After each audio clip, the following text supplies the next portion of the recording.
The EU has approved Microsoft's acquisition of Activision Blizzard, subject to conditions. I'll link this in the description box so you don't have to read it for yourself. Although there's still a lot to be told and a lot to be said about this deal, whether it's going to go through fully or not, because like the EU has approved it, but okay, what about the UK? What about the rest of the world?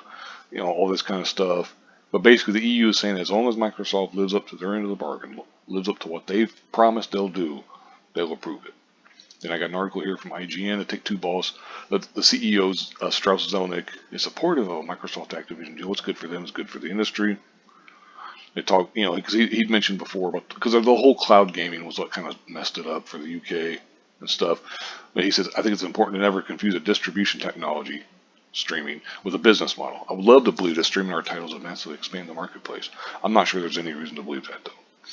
Previously, CEO of EA, Andrew Wilson, said the deal's completion or termination was not really material to his company.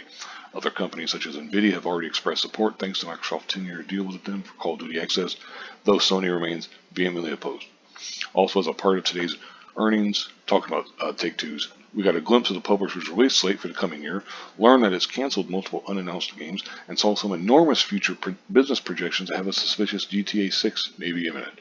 Yeah, that's the big thing going around. They're planning on selling a lot, making a lot of money their next fiscal year.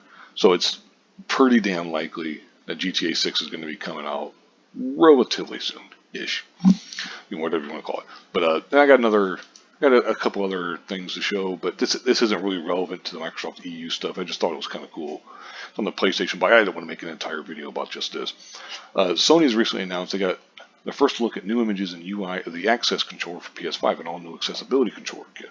There's the actual controller itself. This is for like people who struggle, you know, maybe they only got one arm or they've only got one finger on one hand or stuff of that nature. You know, this is nothing big. I just think this is really cool.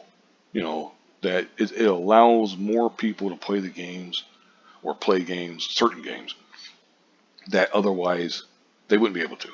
You know, I'm all for that. That's cool. Official name for Project Leonardo revealed alongside new product details. And it goes on, and like I said, it's nothing like, this may not be relevant to the vast majority of people out there, the vast majority of gamers. I'm not really sure, but I just think it's cool anyway. You know, the Access controller is what they call it, and they give some details. So I'll link this in the description box if you want. This is on the Microsoft Store. It's very similar, somewhat, to the adaptive controller for the Xbox. You see some, you know, what it looks like and stuff, with the big buttons there. And then it gives a couple other screenshots. You know, there's all the buttons, basically, for what they would be and stuff. And it just, you know, like I said, there's a side, you know, it just looks cool. Like I said, I just think this kind of stuff is cool for, like, people who need it or whatever.